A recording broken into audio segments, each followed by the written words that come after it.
There's people that's been in the chat since 6 o'clock. No. YouTube. Yes. We never Are we had that live happen. right now? Yeah. We will be. I need an hour in the comments section. I need it popping off. Grandson, Reverend Guitars. It's going down right now. Big time. Big time. Hey, big time. Wow. All right. Let's see here. Hold on. Take your time. Intro. Hey, blasphemers. Welcome to Simple Blasphemy, where we have the best times with the worst topics. We're three friends that discuss everything and nothing, from wacky headlines to games and trivia. All subjects bizarre and risque are on the table. Our weekly guests range from friends, musicians, and artists to professionals in a variety of industries.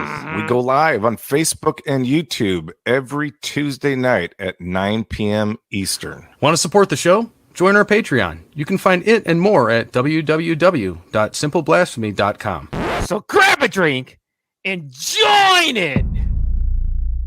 It's too late now. This is Simple Blasphemy.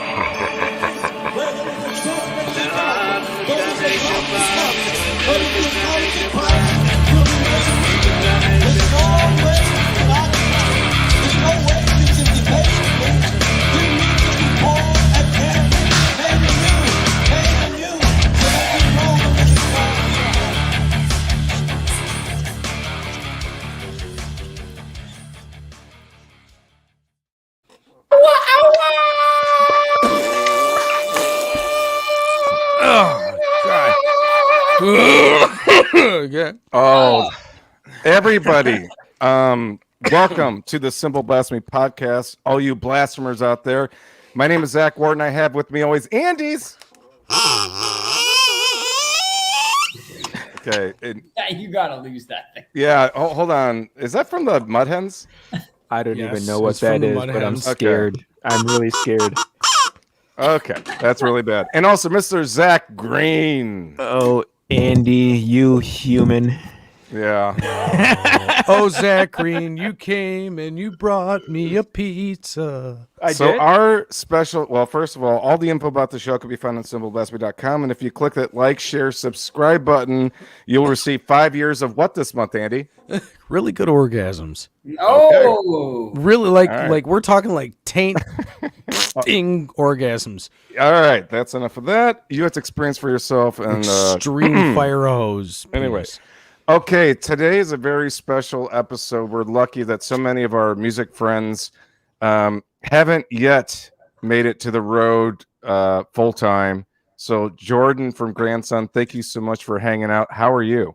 I'd be here either way for you, Zach. Anyway. Oh, I'm chilling. I'm my chilling. God. How are you guys doing? pretty good. I'm okay. Pretty good. Yeah. It's almost time to go back to bed. I just woke up, and now I I'm know. here. I get it. I And guess this is the last fun I get to have before I go to bed. man, story of my life. Story of my pandemic Well, life. Zach, hit that like, share, or subscribe button. Apparently, your fun will be. Anyway. Yeah. Okay, so Definitely. tonight we do this thing where it's basically us friends hanging out and learning about each other, and I asked Jordan if we could dive into two of the songs from the album. Let me just throw the little picture back up here, folks. Oh, look at those eyes. Death of an Optimist. Okay, This is a so fantastic album title. now Thank you. I would like to give a special shout out to Vic and so many different people that have been in the chat. What's up, gang? Bannon What's up, grandkids? Where we at? 6 o'clock, and I have some really good questions that they've already given. If you have any questions, of course, throw them in the chat, and if we get to them, we will. But we're going to try to keep this around the hour mark, as we usually try to do. Jordan, from the beginning, man. There's always been a couple of questions I've always wanted to ask you, and we're going to kind of get a little bit of background with Grandson, starting with Bills back in 2016. You want to go all the way back? Well, there's a reason for it, though. Way back. So the actual branding of Grandson, the actual Grandson theme thing started at the very, very beginning with the two X's over the eyes with the video. Was this a concept that was well thought out even before that first video bills came out? Yeah, to some degree. To some degree, I began conceiving Grandson as the pseudonym with which I would be making music and telling my story around the end of 2015. I had already been making music at that point as a hobby. I had begun flirting with writing for other artists, a couple. Just dipping my toe in. What would it be like? Attempts at my own music project that kind of went nowhere. And it was only after I was kind of at this crossroads where I was kind of out of breathing room from having to ask myself some really important questions as an artist. You can kind of coast for the first little while. But once I had been out here in Los Angeles for a minute, I had to kind of go, okay, what am I doing and why? And I just found that having a pseudonym, experimenting with anonymity, hiding behind a logo, gave me this separation with which to think more critically about what my project would be about. At a time where the story of who an artist is so often here in America, especially, but all over the world, overshadows the music being made.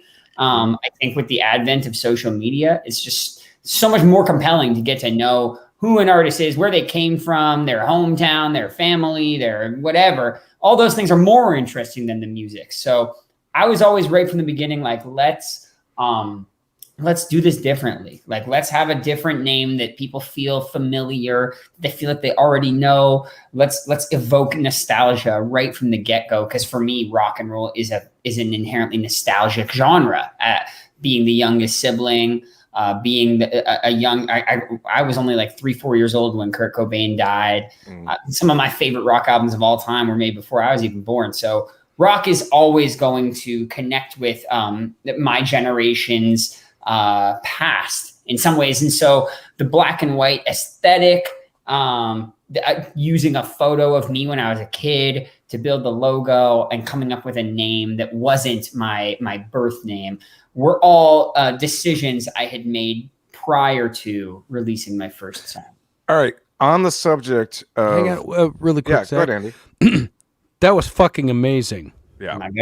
My guy. Seriously, I wish I had 200 floors to listen to that pitch, because that was a fucking great one. That's my All job. right. My job. So, Jordan, I could be wrong about this, but Grandson sometimes would be with a capital G, but branding wise, it's a lowercase g, correct? That's right. Does that have any correlation with when they say like God capital G, God lowercase g? Or no, not particularly. I could give myself the credit and lie to you right now, but really it's a matter of like all these decisions were being made because I felt really uncomfortable being the guy. Like I wanted to like, if my name could be a guitar riff, it would be. Like I just wanted people to come in with as little presumption as possible and just hit play. So at the time, everyone was doing capital letters and like removing vowels. I don't know if everyone remembers like bands like or DJs like Subtract, and like there were all these cool like, you know, acronyms and shit. I was like, let me just. What was the one that did the? And this is dumb because I've got kids. What did the fox say? Was that Elvis? Oh. Yeah, but it was silly. It was silly because it was like Elvis, but it was like the Netherlands version or whatever. I don't know how to pronounce your name. I can't say it out loud. but I will never forget it. Idiot. I'm gonna look it up. What does the fox say? Vilvith. Yeah, you'll Elvis. So yeah, Grandson was on the case. It wasn't a religious hot take, but yeah, it was certainly deliberate. Different choices along the way. And by the way, shout out to Boone if he's out there listening. You can't spell Grandson without Boonn. That is the name of my collaborator, co-writer, guitarist, mentor, friend, Boone, aka Kevin Hissink, who has been writing with me from the very first song. 5 years later, we're still working together. We're as close as a songwriter and a producer can be. So I feel very, very lucky for his support. And if it weren't for him, I wouldn't be here today. So very, very grateful. time you guys got to get him on. I will give probably Thanks, should. man. I will give him some accolades in just a little bit, especially with the new album. But Bad motherfucker. He's just a bad man. He's a There's something about the Filthy name guitar player. Boone. People think it's going to be a boon, but it's not. It's a D Boone. yeah. Well- He I think is one of the people that there's playing the notes. There's people that can shred, but he takes as much pride in the tone. Like he has found that he has the curiosity with what is happening once the note is already played. Like he takes pride in making a guitar sound a kind of way as much as some people do in just throwing their fingers up and down the neck of a guitar. Like he makes that shit sound like Velcro ripping. It's like duct tape. He just cuts through.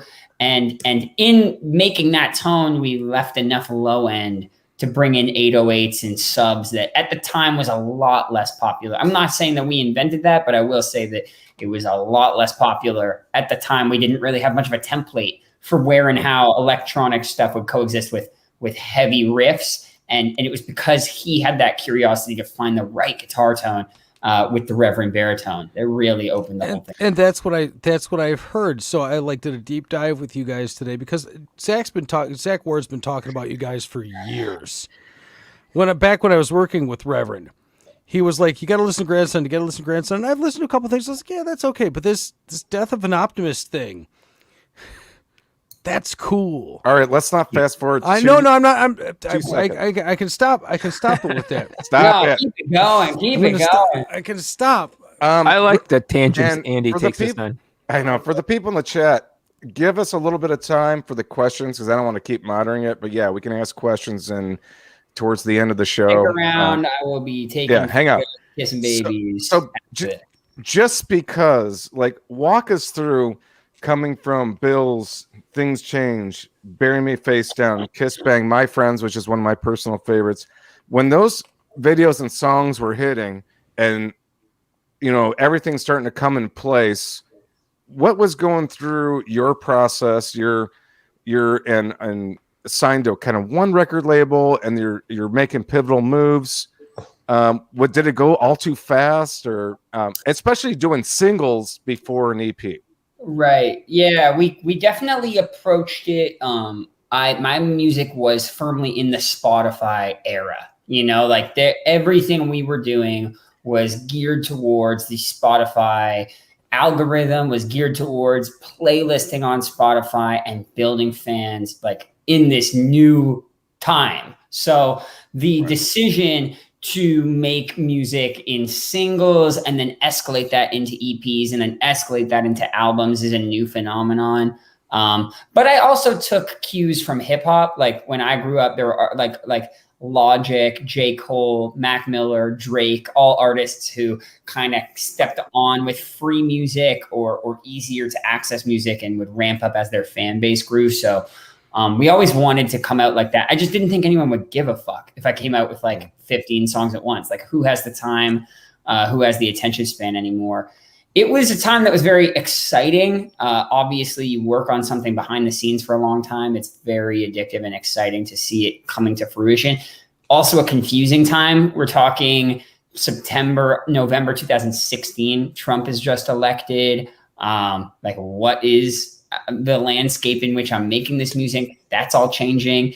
I had already been signed, so it wasn't like I got a big paycheck because I was already signed. So I was at the time, money was very tight between me and the people I was working with. So it was a time with a lot of pressure. And I think that in retrospect, that's the exact environment that sometimes you make your best shit, because it's like, fuck, if I don't figure this out, then I'm not gonna be able to do it for very long. So there was a lot of things, like any time in your life, it was complicated, but I overwhelmingly was just happy to be finally making music. And it's like if everyone's played like 21 when you were a kid, if you were playing like basketball on the court, Oh, yeah.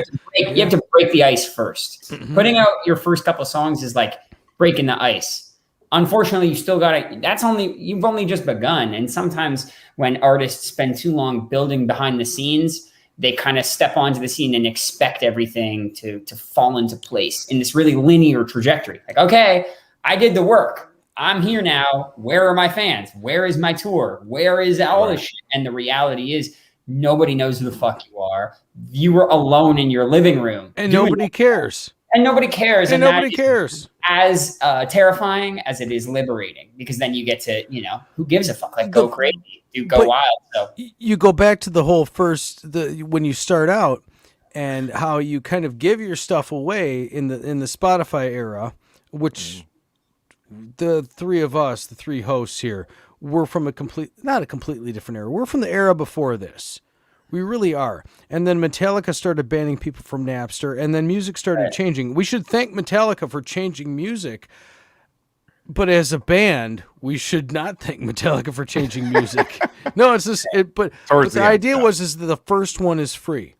Mhm. And if you like my stuff, then you're going to All right. want to buy Well, hold my on. EP or buy my LP and keep going with that. Andy, 1 second. I want to dovetail off that, because art, right?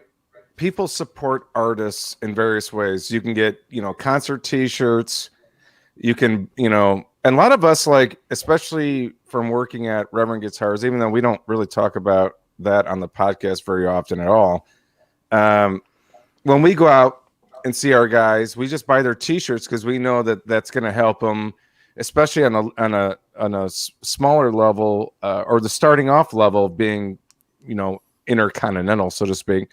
It really does help get a hotel, gas, yada yada yada. What does it mean for you when people are, buying the albums, they're buying the merch, and they're investing in your brand, so to speak, saying, "Hey, man, this is what I believe in. I want to put my dollars here and hope that this message gets out even farther." Is that an accurate kind of description of that? it's an appreciated gesture for sure. Whether that's people behind the scenes, like that, whether those are the people on your team supporting or whoever, making the decision to own a piece of what you got going on is always, better than not. There's been a huge uptick in vinyl sales in the past 5-10 years. People are making an effort, whether that's just for nostalgia's sake. I also think that with the advent of NFTs and the space of cryptocurrency, you're seeing people be able to own a digital intellectual property. I haven't really forayed into that space much, but it is interesting. I do think that people want to support their favorite artists. Some of them don't have the means. Some of them don't have it spelled out for them how that would help. It also depends on what your ambitions are. If you're an independent artist versus a signed artist, obviously those t-shirt sales and those album sales, they go a much further way because you own more of the thing that's being sold. I think at this stage of my career, I still look at the decision to buy a t-shirt and all these things. Those things, while they're helping, aren't what's putting like food on my table. That's predominantly between me and like my record label and album sales and all that kind of shit, record advances. But that's more an audition. That's more like you're a walking billboard, like you said.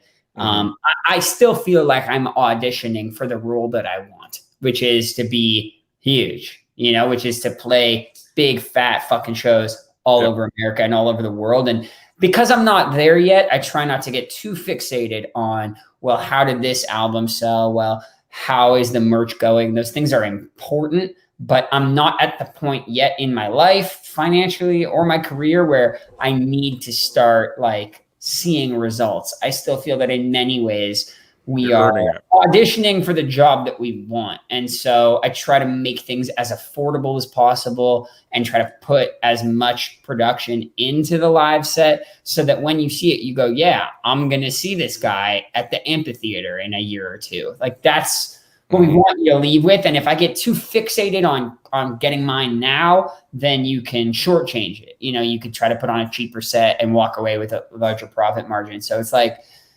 it's definitely tricky. It just depends on what your ambitions are and how you view this stage of your career. At a certain point, you've got to be able to pay your rent and all those things. But if those things are taken care of, and I'm very fortunate that, I've had a hit with Bloodwater and that my other songs have done what they do. So I'm able to not like come from this scarcity mentality as much, and I can just look at all this shit as an opportunity maybe to just bring new people in and hopefully get me where I'm trying to go. Longevity over riches. All right. Totally. This is a new thing I've been trying to do. That's punk rock. Yeah, it is. You want to be around. You want to be around forever, man. You want people to still speak your name after you're dead for whatever reason. It's the tattoos that kids get on their arm. You're fucked on that deal, buddy. Yeah. Under your eyebrow, it says grandson. No, Dude, that's a whole other story. we had a guy in Russia that tattooed Reverend across his forehead. He did. And we met him. He totally And we did. met him in LA. And his I hope band's he fucking gets hard. awesome. Serious? Better have gotten him a guitar. Oh no, totally. Yeah. Okay, so there's a new. Let me just premise this really quickly. I'm going to premise this. Even though we are three guys that are best friends for the most part, I love you too, buddy. I love that. and we have a goal of normalizing things. We have had a gay guy come on the show and talk about him coming out. We've had sex workers on the show. We've had a number of different things that we're trying to introduce our friends in that respect. But there's one thing I've been trying to do for the last couple episodes. And there's one question I've been asking, and I would like to ask you what your answer to this is. This is the question. What is your definition of equality? You've done this a couple of times. That's a hard one. You're an asshole. I mean, Again. we're getting political.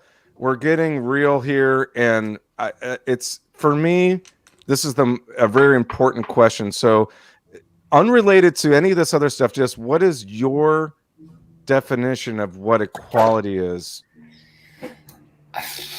I mean, I think that even our definitions of equality as a bunch of white dudes who are like able to pay their rent is inherently skewed.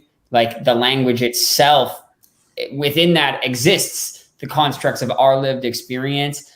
I can't say that there is any like absolute equality in the world, because there's not equality here in America, let alone with the unbelievable access to healthcare, to education, to gender rights that we like take for granted every day versus other places in the world. I will say that I just believe that who you fuck, who you were, what family you were born into, I don't think that those things should affect your right to dignity, your right to opportunity. Inevitably, there will be a sliding scale in the system that we exist in. Some people are going to wake up and just by the lottery of circumstance have a way easier time in life.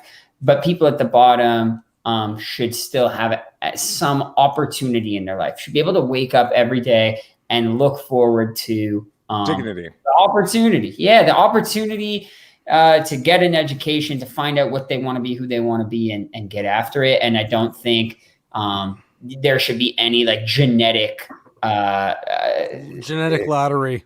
Yeah. It's genetic lottery. Yeah, I think that's what we should hope for as a society. And I would rather fail fighting for that than accept some lesser version of it and not be dealing with these issues societally. Okay, that was an awesome. Seriously, there is no wrong answer to a certain degree. That was awesome, and truly respect your thoughts on that. If you don't mind, let's dive into our first song, because I do want to get through some of these things. We are, and just for everybody that's kind of just coming on board and have not. This is what the dude looks like with X's over his eyes. Yes. This album came out at the very end of December, I believe, last year, just shortly after the election. I think December 4th. I'm sorry. We're going to pick apart and ask some questions on two songs, but we actually have the music videos from Grandson's website. And before we go any further, Grandson Music, if you're on the screen, GRANDSON MUSIC. com.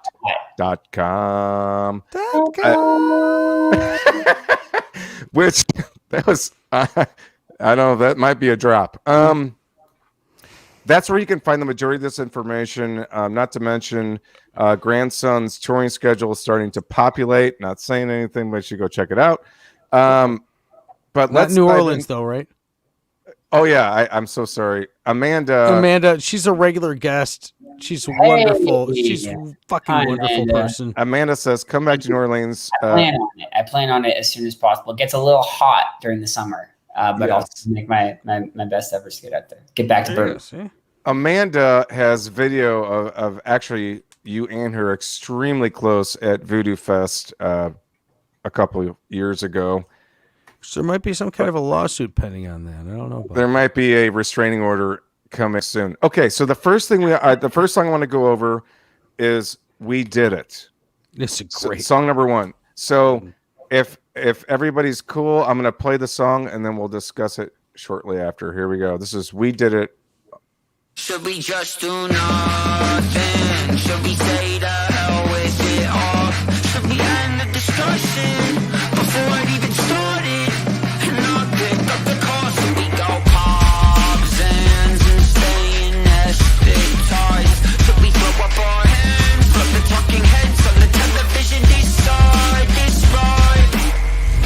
Yeah, we did it. We didn't. It's all getting better now, is it? It isn't. I'm gonna get away with it. I'm gonna be a winner. I'm gonna get away. It's the rich get richer, the sick get sicker. I'm gonna get away with it. I'm gonna be a winner. I'm gonna get away. It's the rich get richer, the sick get sicker. I'm gonna pat myself on the back.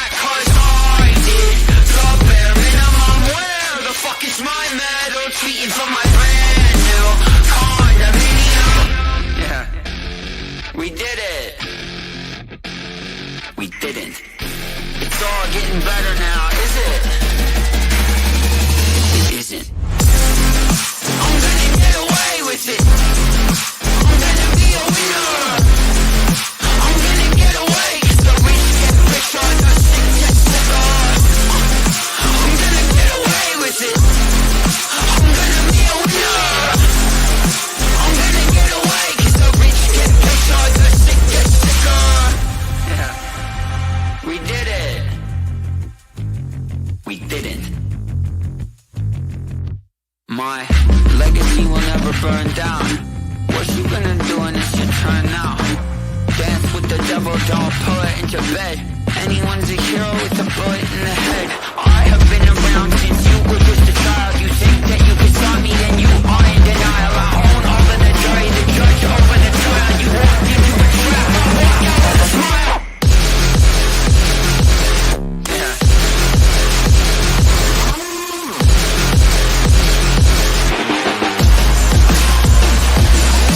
I'm gonna get away with it. I'm gonna be a winner. I'm gonna get away. It's the rich get richer, the sick get sicker. I'm gonna get away with it. I'm gonna be a winner. I'm gonna get away. 'Cause the rich get richer, the sick get sicker. Nice. Sweet Jesus. He was performing it. I guarantee he was performing it. Yeah, we were backstage. So my thing, the thing that I took away from listening to this earlier was anyone's a hero with a bullet in the head. That's my I got that line, and I was inspired by the series Chernobyl. I was watching that. I think that was before quarantine. I think that was last year, 2019. I think, and something pre-Mandalorian. similar line like that just stuck out with me that I remember setting. It's a really good one. I think that the quarantine, the whole pandemic, has brought out kind of an exorcism of a lot of the stuff that we thought, well, it couldn't get any worse than this. It couldn't get any worse than this. And then you're just like, oh, well, this is where we're at now. And then you kind of leveled up. and a lot of really good phrases came out of that, and that is one of them. Oh man, thank you so much. It really is. So give me 2 seconds here. So if you, like myself, actually pre-ordered the album, if memory serves me correctly, you got Identity, Dirty, and Riptide first. Yeah. But shortly after the election, we got We Did It. Yeah. Before the album release. That's right. That's right. What was the decision for that? Wasn't part of the plan. The album got pushed back a couple times. Due to all kinds of factors. And so all of a sudden we found ourselves with a little more time. We had also planned on putting out another project. I had another project. I was working on a collaborative project that got shelved for all kinds of reasons. So basically we just had this like September to December that was supposed to just be like September to Halloween. And so all of a sudden it's like, well, fuck, what do we do? So we decided to let that one go. And the election served as a good opportunity to put that one out. And the album itself just is a referendum on hope. And do you have optimism about your personal future, your right to opportunity, your right to dignity and equality, like we were talking about, or do you not? And this is just like a really sarcastic, self-righteous, like self-deprecating anthem for people. It seemed like it was self-questioning. Yeah, a lot more of than that that's just who I am. That's where a lot of my music inevitably goes, because I am not somebody that I just can't pretend to be much of anything. It's just not who I am. And so I just couldn't pretend to be as sure of the, I couldn't put out Rage Against the Machine and just have every song like take the power back. And right. I just couldn't do that, because you look around and like, I don't know, that was 20 years ago and shit looks pretty much the same, So a lot of these songs were a little less self like assured in their rebellious nature. And this song was probably the most self-critical. This was one where I just like really kind of mocked myself and the other musicians like me that like to kind of tweet out these platitudes of change. And that's a subject that I've dealt with earlier in my career with a song like Thoughts and Prayers. Like, right. Sarcasm was always around me. I grew up on South Park and Eminem and Marilyn Manson and, Team America. So like that kind of humor and that kind of System of a Down, it's just like very like mocking and satirical. Yeah, you're completely satirical. And that's what the We Did It thing, that's where it got me. Was when you did We Did It. Yeah, we didn't. There's a lot about how you say it and how you deliver that line a number of times, because I think it gets even more asinine as you go along.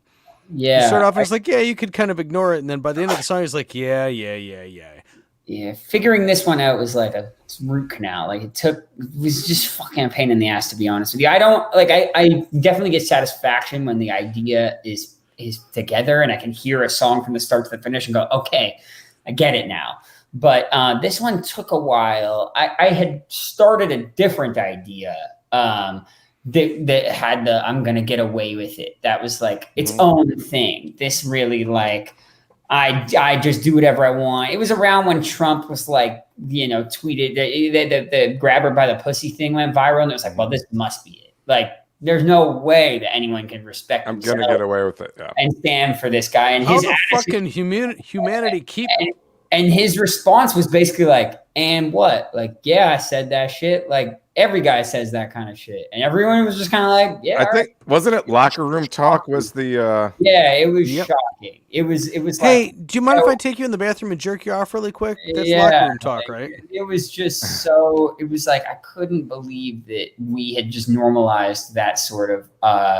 that this is the kind of person that we're letting get away with this shit. So... that was its own idea. I had written with a good friend of mine named Maxwell, who is in a band called Mob Rich. They're very dope. I've worked with them before. He and I have written a couple songs together. So got together with him here in Los Angeles, and I played him some of the other songs. None of the songs I had at that point when I wrote, we did it, other than Riptide. None of the songs I had written made the album. And that was because they were not that good. They were just like generic kind of alt pop songs. And I remember playing him these Undeveloped.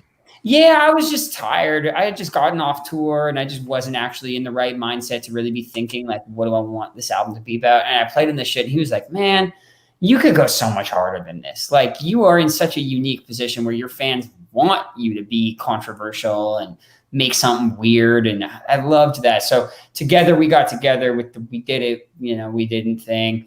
And then it was just, I just went to Nashville. This is February of 2020, right before the pandemic. I went to Nashville with a handful of voice notes, like songs on an acoustic guitar. And we worked with a producer named JT Daly, who's done some awesome killer stuff in the alt scene, notably with my friend K-Flay, amongst other artists. And yeah, so me and JT got together. I played him that idea. He fucking loved it. We started figuring it out. Boone laid down the riffs. And it was on day 2 that I went through and I was like, but it needs the hook. What is it? And then we found the I'm going to get away with it thing. And then I was like, okay. And then we took it to our last collaborator, this guy named Krupa, who does a lot of electronic production, kind of EDM pop stuff. He's the one who kind of gives it that extra shine. And I loved the idea on the breakdown of experimenting with silence. It gets real quiet. It's like, banana, banana, banana, banana, and I was like, I felt like this one was very System of a Down. The clap, the second verse, like going from the clappy thing into the heavy shit, back to the clap, back to the heavy shit, back to the breakdown. There are so many dominant 90s guitar riffs throughout. Yeah, it's what kind I of heard, but it's stuff that Yeah, you would have heard 1994, 1996, 1998, 2002, and then you keep going on that all the way through all the stuff that I've heard. Yeah. Only because Green is normally the silent assassin. Do you have any thoughts on this? I know you've listened to this shit this whole week, and this song. Do you have a comment or two? I want to give you because I want to give you. I feel bad. I want to give you the opportunity. No, nobody wants to talk to Andy. Assholes! Fuck you guys. I'm done. We want to talk to Andy. No, I'm fucking done. Andy off. Okay, we pissed him off. No, we didn't. Green. Yes, no, maybe so. Huh? I don't have anything to say right now. I'm just enthralled with listening to what he has to say. You're very well spoken. Correct. And I agree. You put your ideas across very well, and that's very. This specific song is also relatable to like a political narrative. By the way, I mean, to me, like when you actually listen to the song, and if you put your own personal, goggles on, politically speaking, I got away with your it. political goggles, everybody. But no, I didn't. But and I understand the poor. Yeah. I understand I understand the point of the rich get richer and the sick get sicker portion of it. He's sticking with it. We're leaning into that. And I to answer this. Yeah, right. Falcor. Can you still do that in today's society with the way the hand is shaped? Yes, it's fine. I'm aware. Hey, I'm not the one that gets all fucking. If anyone has a problem with it, I'm happy to take it off. But yeah, no. No, I don't have a fucking problem with fucking anything. I have a problem when people have. You have a problem with people having problems. I agree. I find that problematic. Oh God! If you guys are such a problem. So I think that we've covered. Unless anybody else has anything else in this song, I'd like to move on to WWIII. Yeah. No, otherwise known as World War III. Yep. Yes. Back in WWIII. I don't recall. Oh my God, George Bush is in the house. I think that I talked to Boone about this stuff more than I talked to you, but the ear candy that you guys did and what Boone was lacing in from this album is unbelievable. Even in the We Did It, there's a lot of that, but throughout the album, Layering. I recall our one of our favorite people that are always in the chat every Tuesday that we go live. Julio is there. Yes, he is. And even him, he dived into you. He's never, I'm assuming he hasn't heard of you before, and started pulling accolades really quickly. He's a guitar player and just easily, and it's unbelievable. But what I would like to do before I get too far and I can gather my thoughts, we're going to play the song WWIII, which is World War III. And give us a second, folks. Rock out. We'll be discussing this shortly. Here we go. Tell me what I'm supposed to think when the bullets start to pour. Lie about some greater good when you shoot me off the war. 1,000 dead on either side. Is there no one keeping score? I just wanna make it home when you shoot me off the war.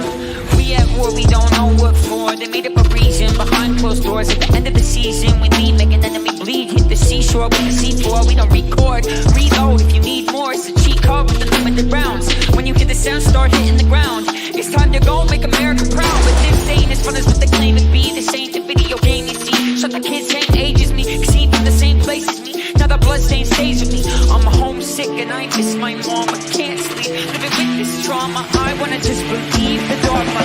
No longer tell me what I'm supposed to think. But it starts to pour. Lie about some greater good. Send me off to war. 1,000 dead on either side. No one keeping score. I just wanna make it home when you ship me off to war. When you ship me off to war. Yeah. Watch me spend these billions bombing these civilians, making enemies out of children. Am I the good guy? Am I the villain? I go back and forth, chameleon. My partner next to me, he was 23 when he went out to check the scene, and then he stepped on an ID. Goddamn, Teflon, got a bulletproof vest on, but I still wanna hide and flee. So they died inside when I wondered why they caught him and not me. This shit ain't always what it seemed when they change in the regime. Better wake me from this crazy dream, living in a war machine. Tell me what I'm supposed to think when it starts to pour. Lie about some greater good. Send me off to war. 1,000 dead on either side. No one keeping score. I just wanna make it home when you ship me off to war. Send me off to war. Send me off to war. Send me off to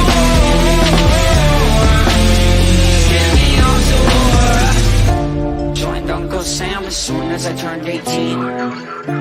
Try to wash my hands, never gonna get them clean. Follow my command, do or die, ain't no in between. Try to wash my hands, never gonna get them clean.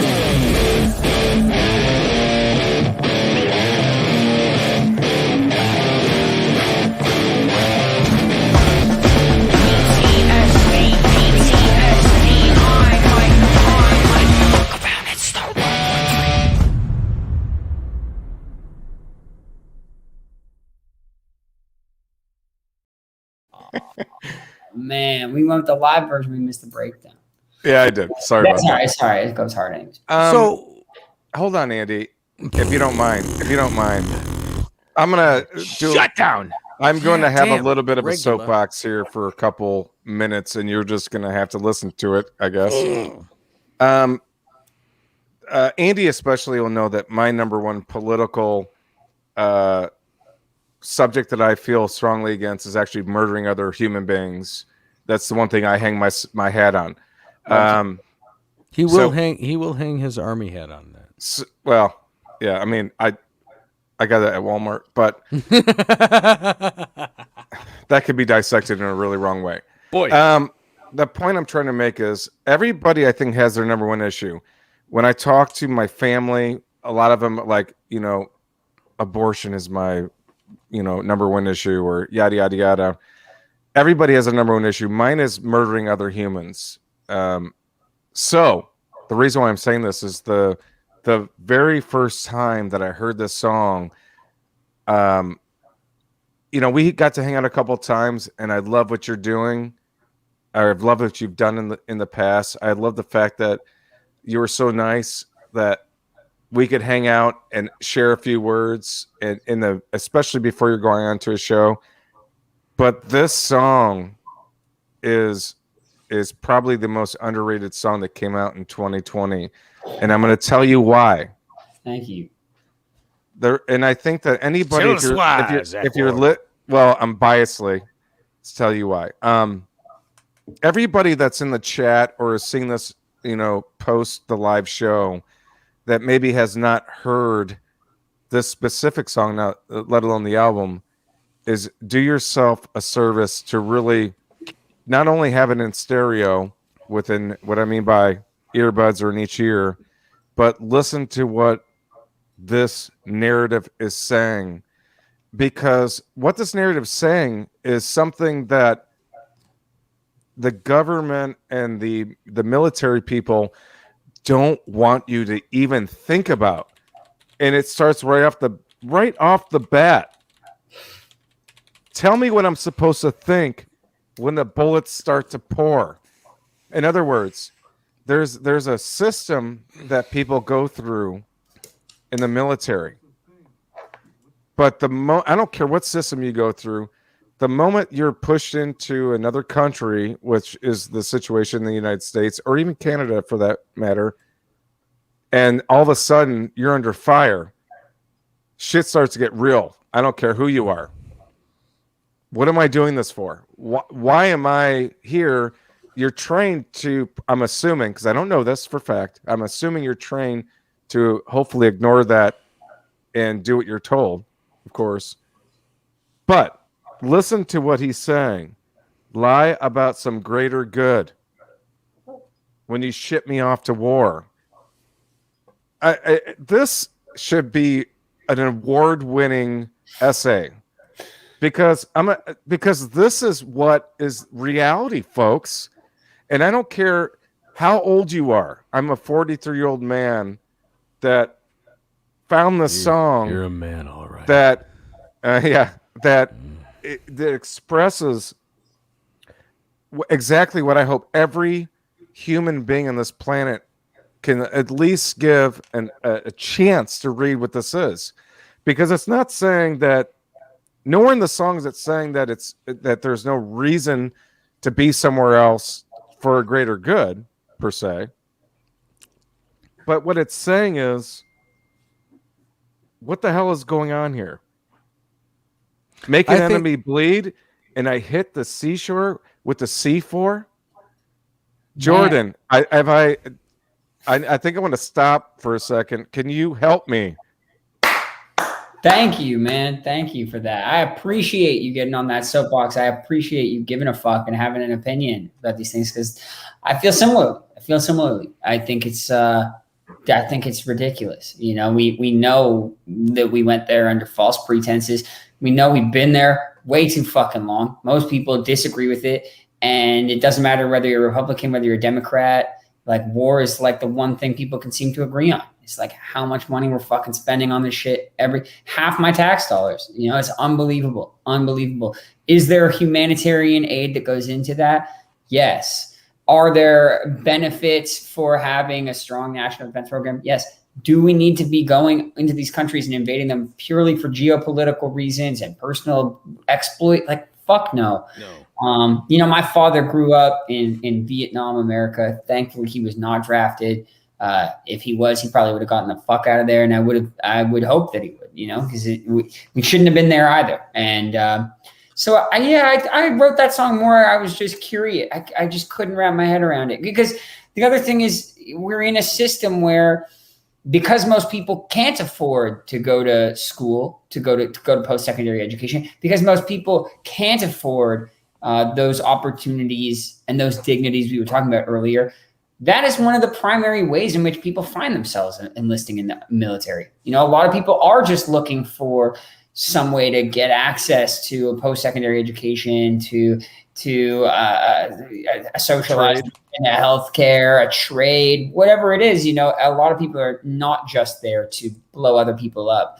Not everyone that gets in there is like bloodlusting, but a lot of people find themselves in these unbelievable circumstances. I've had the chance through my music to talk to people that have served. I do thank them for their service. I do believe many of them are going over there with the intention of protecting my liberties and freedoms. I do believe there are people that want to take those, but at the same time, I just wrote this song trying to imagine myself in those situations. And Jordan, you put a really good, that's a very good point that you put on it, because we all have friends that have gone over there and that have fought and that have watched their friends die or whatever. No, a lot of people don't have those friends. Like where I come from, you know, whether I'm in Toronto or here in Los Angeles, we don't actually have, it really is segmented based on the politics of the neighborhood and the economy of the neighborhood, how many people you know are enlisted. Also disproportionately Hispanic, you know, like a lot of people of other communities, disproportionate, the very same people we're accusing of being un-American, telling them to go back to their country. Those are fighting. Those are often the people whose uncles, whose sisters are the people that are enrolling in the military. So not everyone does have that much access. I personally don't have any family members I can go to be like, yo, what was that like? You know, what the fuck was that like? A lot of people don't. It's come up for me as it relates to gun violence in my music. You'd be surprised. I've had a lot of people that come home from war and are actively anti-gun, dealing with mental health. My music is very much, you know, advocating for talk therapy, talking about your problems and your issues. And that too is a huge underfunded thing. We bring these people home and we just don't give a fuck about them. And the suicide rates are disproportionately high. The domestic abuse and alcohol abuse disproportionately high. And it's a very similar conversation to abortion. You want to be pro-life, but then people are left to deal with their own. Hey, by the way, really quickly, side note, it said, I just wanted to say that your YouTube stream was taken down for political violation. And then it was put back up. My guy, Manon, what's up? I appreciate you. Okay. Yeah, so you know, these things are like, it is what it is. I try to look at things from as wide a perspective as I know how, based on the upbringing I've had. I can't see this thing for what it is because it isn't at that simple. There are people on either ends of the spectrum. There are people that have served their country honorably and done so purely out of wanting to serve and protect. And that is true for the police force as well. But disproportionately, this is a broken system that marginalizes, that squashes out people. And we are too far removed from it because it's not on our domestic. The war that we are fighting is an intellectual one. It is digital because the U.S. is just too fucking big to have a war fought over here. The war being fought here is through the radicalization online and the sensationalism of fake journalism. But these things are still happening in other countries. And I just wrote this song because I was like late for a plane one time and I was just sitting in the airport and had this beat started by Kevin. And I just was like, man, what would that be like? All right. And I just want to clarify, because we haven't had an experience of something being turned off for some kind of political reason, which is new and exciting, which is so great. If anybody has any question for clarification, just please message us. And if there's something that was missed, Jordan or any of us will be happy to fill in the blanks. Comes with the territory, folks. Let me ask you this, please, because aside from painting the maybe I should watch my words so that we don't get shut off. Or maybe you should just push the gas. The subject of video games, when you say this ain't a video game you see, I shot the Kim the same age as me. Okay, I think this is something that people need to hear personally. All right, hold on. Are we shut off still or no? I think you're back. Okay. Anyway, when you say that message, because what I hear from that is is the message of let's separate reality from like fiction, kind of a thing. Is that the point you're trying to get with saying the video game? Sure. It's like we get advertisements for the Marines and for the Navy, in your football Sunday, and it looks like it's going to be this badass experience. It's going to be like Call of Duty, like we're flying out of a fucking helicopter. We're going through the swamp with this handsome, sexy dude with his forearms. You're like, fuck yeah, I want to be that. Let's go. So I do think that it's mixed with the hyper realism of video games these days and the violence, the way that in which we persecute sexuality as far as it relates to our rating system, the way that like showing a nipple gets you one rating versus, if you're Tom Cruise in Mission Impossible, just wiping out the bad dudes, like, yeah, that's fine. We'll give that guy a PG rating. Tom Cruise can show his nipples whenever he wants. Hey, baby. But at the same time, Simple Blasphemy also espouses this is both a pro-sexuality rant and an anti-violence rant. In that we just value, it shows what America values. Like, we don't care. We do not care. Shoot the bad guys because they deserve it. And shoot their nipples. Yeah, exactly. Yeah. That'd be better. Jordan, would you suggest that since the 90s moving forward to today, that we actually are society here in America, at least, are on a path of fixing and correcting things that, because we're talking about normalizing and humanistic things, right? Do you think we're on a good path that's not going fast enough? Or are we on a path that's going pretty good, but people don't realize it? Yeah, absolutely not. I think that we are on the exact same path we've always been on. I just think that there are like platitudes written on the side of these drone warships. Like, I think this shit is the exact same as it's always been. If anything, there are these like small concessions being made. And I do think that more than ever, we need to draw back our like involvement in other conflicts and focus on repairing the broken America that we find ourselves in. But in all reality, it is just too profitable and too advantageous to the people in charge of making decisions. So we'll probably stay in this thing. It'll probably lead to another one. And it's dark. It's sad. I do hope that there is, with the growing, more people don't want to be in war than do. More people want to invest in clean energy than don't. More people want to take our taxes and go towards making healthcare and education more accessible. That should be how we spend our money, instead of spending it on $1 trillion a year in military spending. And either we will like collectively hold our politicians accountable to do what we want them to, or we won't. But I don't think, if you look at where we're at in the world, you would be able to. And you're asking a dude in Los Angeles, you're asking a professional fucking songwriter, go ask some kid in Afghanistan. Like, go ask him if this is any better. Go ask anyone that has been. I'm glad you went there. I really am. Go ask somebody. I have absolutely no fluency for what you are going through. Please tell me about what you're going through, so I can better understand it. We're gonna move on, because we've pretty much reached damn near the limit. Before we move, if you have any questions, please just throw them into the chat. We're gonna try to get a couple questions before we move forward. I have some from 6 p.m. So those guys that are still here, we'll get. Let's get into the rapid fire, because people have been sitting around patiently. Yeah, I may leave my post to go to the bathroom, but yes, I will be here. My last final thought on that is, I hope the takeaway, especially from this one song, and I hope that you listen to it 45 times over. Not, if you haven't even bought it, please do, and seriously consider the fact that we are a one human race. And I don't mean that in some kind of like we are the America bullshit. We are human people, and believe you me, my message is, we should not be killing each other we shouldn't be killing shit on this planet.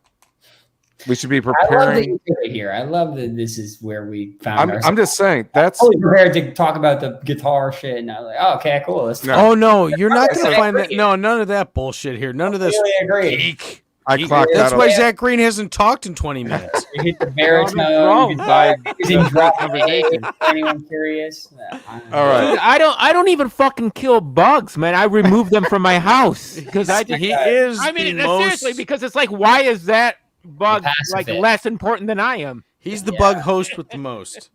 Yeah. So I can't even contemplate actually killing a fucking other I being. the Let me just say, if anyone wants my inspiration on this song, or you want to hear Yes, another please. perspective on this one, I Can't Write Left-Handed by Bill Withers. That is my favorite political protest song of all time. It is just a brilliantly written, compassionate questioning of the Vietnam War by Bill Withers, one of my favorite songwriters of all time. So if you want to hear where I was inspired by this song, you can go check that out. I Can't Write Left-Handed, live at Carnegie Hall. Just a beautiful, beautiful song. All right, fair enough, folks. Treat deep other dive. humans as humans, and they're no less or greater than you are. How about that? Yeah, That's the quit being a nutshell. dick. So Amanda says tour dates, but I think that on the website, that's just where we're gonna find. Pass. We're coming out with some stuff. Pass.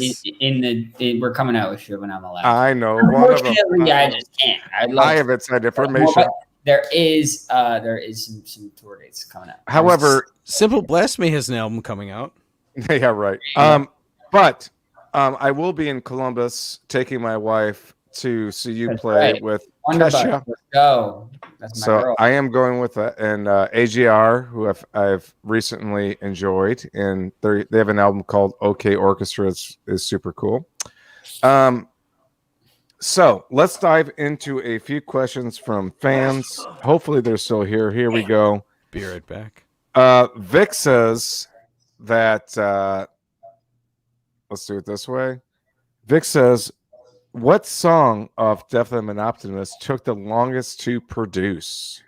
What a great question. If I had to think of it off the top, it would be Left Behind, which is, I think, the fourth song on that album. And we just could not get this song right for the life of us. It was originally like slower, and it was acoustic, and it was much more brooding and contemplative. But we couldn't find it. Just felt too slow. So we pitched it up and we sped it up, and we took it to this producer and then that producer. So I think Left Behind was the last one to hit the finish line. When that one was finished, we were pretty much done. That one was a sprint. We were already delayed, and we were risking just like never having this album out if we didn't get this thing done. So my song Left Behind took the most passes. Shouts out a great alternative pop artist named No Love for the Middle Child, who co-produced that song and played cello across the album. Very, very talented multi-instrumentalist. And my manager, Amit, is also the executive producer of this album. And I feel very, very grateful. A lot of people have really close relationships with their managers, and I have one that is a close creative relationship. So he looks after the logistics, the behind the scenes stuff of my work, but he also was the one who was very much pushing to speed this song up and take it into this other direction. So I felt very lucky that my executive producer was like, put his foot down. I was like, no, we can get this one. I was close to giving up. I was like, I just think this song is good, but it's just weird. Like, I just can't figure it out, and I don't care. And maybe we should pick another one. He was like, no, the shit is good. We just got to get a new set of ears on it. So we brought in Andrew, and he killed it. That Left Behind was the one that was the hardest. Thank you for asking. So on a little bit of a side note, you have always been a gentleman and had the same people on your touring. Ramon, who has been a great friend of mine for a long time, getting amazing texts randomly saying, hey, how are you doing? Love him to death. You've had the same four guys for the most part. Well, three for that matter. And I just want to give you accolades for always having that support of the guys that you tour with. Having said that,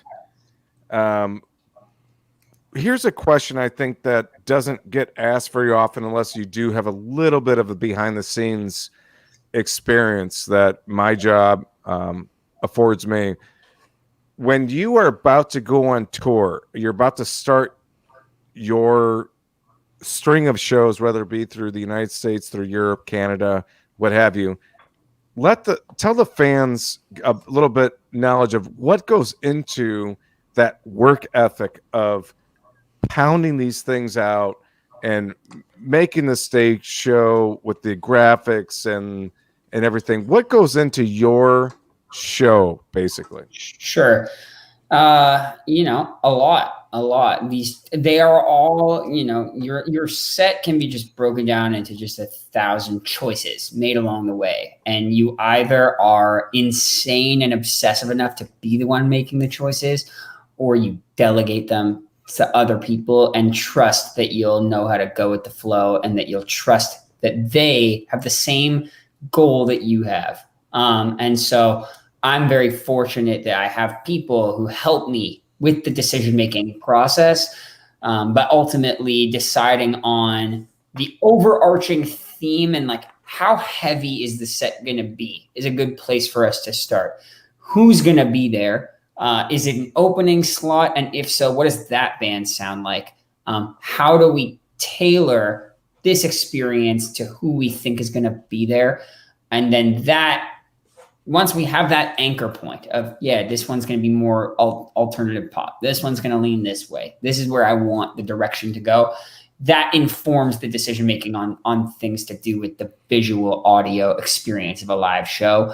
At this point, we're touring with about 8 dudes, or 8 men and women. So that's your tour manager, that's the band members, that's your stage manager, Tommy Hanlon, who does a great job taking care of the equipment, overseeing, keeping an eye on things, and helping us strategize what we need to make the set come to life.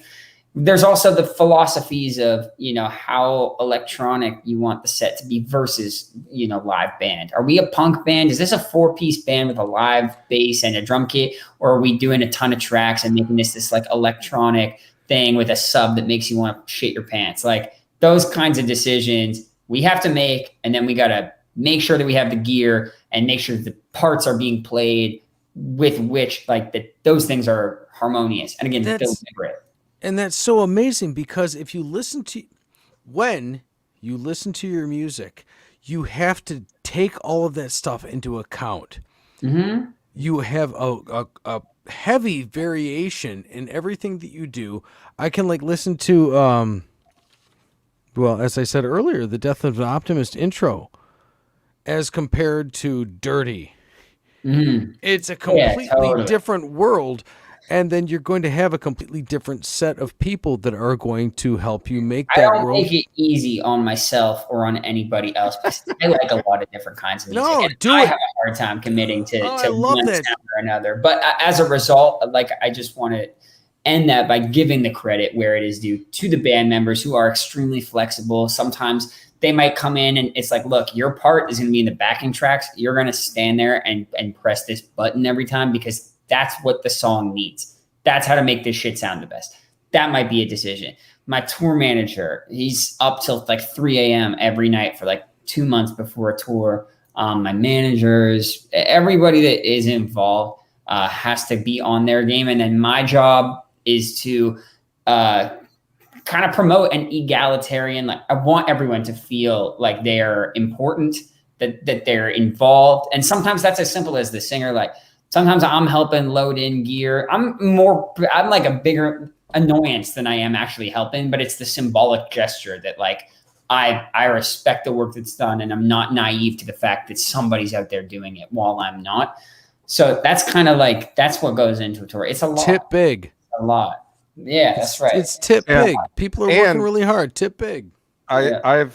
I've gone to a small handful of Jordan shows, and he's actually at the merch booth afterwards for a short amount of time too. For yourself. It's a fucking party. Let's go. Awesome. So XX Fluffy says, what was the inspiration for writing Pain Shopping? Just going through, series of like manic episodes where I was in a really bad mental headspace, talking to my girlfriend, and she used that phrase, pain shopping, is when you're online, you find yourself on your ex's new boyfriend's Instagram page, just like looking for an excuse to be in a shitty mood. There's certainly no shortage. If you want to go on social media and look for it, you can find yourself in some argument, or even in real life on the street with the dude that cut you off in traffic. It's like sometimes if you go looking for a problem, you're going to find it. And so I liked the phrase pain shopping. I liked imagining it as this literal store that you could go into. Yeah. It's kind of kitschy, but I enjoyed it. And yeah, so that was kind of the concept. Sometimes I'm looking for that fight. I'm looking for that antagonist just to feel something, because otherwise a lot of people that I know would agree with this. You can kind of categorize addiction or depression. Both are things that I've navigated in my life. It's a numbness. You feel kind of like it's hard to get out of bed in the morning. It's hard to find purpose. And sometimes you're looking for conflict in your life just because it wakes you up and just like shakes you up a bit. And there's got to be healthier outlets for you. I know there certainly are for me. But that was like, I'm just looking, I'm looking for it, because otherwise I feel nothing right now. Awesome. Julio, a long time ago says, question, I got a little bit of King Cobb Steel vibe at the time when drifting through the discography. What Canadian bands or artists played a role in influencing your music? Canadian bands. I am Canadian. Sloan? Didn't know. Half Canadian. Definitely a band called the Glorious Sons, who are a modern rock band. They took me on my very first tour, showed me the ropes. Those dudes are like, you look up band in the dictionary, like they're that. They are that almost famous, larger than life frontman Brett, and those dudes were the most rock and roll. That feels like that feels inherently Canadian to me. Mm-hmm. Yeah, you're all that band, because Canada's got so much talent. Man. And it's like, if you don't break into the European market or you don't break into the American market, no, man, there's really good stuff in Canada. The Guess Who, Tragically Hip, Sam Roberts Band, Big Wreck, The Trues, Big Wreck. Dude, Sloan is my favorite. One of my favorite bands of all time. There's so many great Canadian bands. Tea Party. And yeah, absolutely. I took some inspiration from them in my process. Also, a lot of great hip hop, Classified, Sweatshop Union, Shad, Cardinal Official, those are just the slept on, and then there's obviously your main Canadian exports of Drake, Jesse Reyes, The Weeknd, all that. So the Toronto R&B scene, Dion, William Shatner. All right. We got two more questions, and we're going to call this one because we're a little over, and I don't want to take up too much of your time.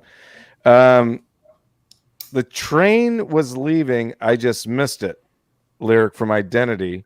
And I thought if a train was leaving at 300 miles an hour. Yeah, really. This isn't a math question. And the train's about to leave the station from Left Behind. Oh, shit. Do you ever have correlations between? His question was having correlations between songs in the past and future. Absolutely. And it's getting harder the longer I spend writing songs. I can't tell you how many times it's like, oh, fuck, I think I already did that somewhere, but I can't remember. Or is this someone of my friends who wrote this? Like, where did this idea that's in my head come from? Is something that as a creative person, you just gotta like trust. You just gotta trust that your heart is in the right place, that you're not jacking something too hard. You got to do your homework. Like, I have had times where I had a time where I wrote a song and I was like really excited about it, starting to dig into the production. And then I realized that the song title was by a Canadian band called Pup. I realized I had just like completely jacked their idea. Fuck yeah, Pup. It's because I fucking love that band. Like, I just thought they were sick. I had it incepted in my head, and I'm out here writing some song. So it happens, like I didn't even think about that. You're going to rip off your local guys. You're going to rip off the people off my own shit. And we have a general handshake agreement. Sometimes, a friend will play me something and it'll have a little nod to what I do. I do what they do. So it comes up, and I think it's a very generous way of looking at it to say that there are motifs that that float between the albums. To be honest, sometimes I'm just fucking forgetting that I've already done that idea somewhere else. And just to let you know, like, especially Green, he's in Detroit and we're in Toledo. So like we got 89X and we got so much more Canadian music. If you go down, Stones are a great Canadian rock band. I'm going to give them a shout out too. A great fucking rock band, the Blue Stones, and they just put out their new album. I think you guys will really like it. I like it all. All right, so last question. Here we go. Question From Vic again. What inspired Welcome to Paradise? Great question. I worked with one of my favorite songwriters by the name of Ross Golan, who also has a wonderful podcast called And the Writer Is. He's a legend in the LA songwriting scene. He works very diligently, very hard to advocate for songwriter rights and for fairer collective bargaining deals for songwriters and for producers. But anyways, I worked with him, and it was just this like similar to We Did It, the false sense of security. I was trying to figure out how to wrap the album up, and like I wanted so badly to just put a bow on it and be done with it, and the optimist wins, the end, and so instead it was just this kind of ambiguity that I wanted to leave it on, where everything's good, but just don't ask too many questions about it. Don't go looking behind this door, don't go like looking under the bed where I've swept a lot of the problems, and they're probably going to come back up. Like any good superhero villain movie, you want to end with the open possibility of a sequel. So that was kind of I just wanted to end it on this kind of ambiguous note and also I was also inspired by In My Room by the Beach Boys. Really? Yeah, that's a surprise. It's definitely more of like a whimsical song. It's not that dark, but the lyrics are actually so like, I can just tune the world out here in my room. I loved that. Like if I just put my hands over my ears, then it's as if the problem doesn't exist. So Welcome to Paradise, Here in My Room, the sun always shines was kind of like an homage to the Beach Boys randomly. Wow. Jordan, hang tight. We're going to do our outro. I would like to say a couple things to you, but I will tell you folks, if you have not, please give a listen and either put it on your Spotify playlist and or buy it like I prefer to do. Just buy it. Death of an Optimist is out. Buy it. All of the other albums and singles are worth a listen. And if you want to support this gentleman moving forward, it's what it is, folks. That's just what it is. Thank you for your time. Thanks for hanging with me. Thanks, guys. God, thank you for being Jordan, with us. thank you. Hang tight for a second. Everybody else will see you next Tuesday. Peace.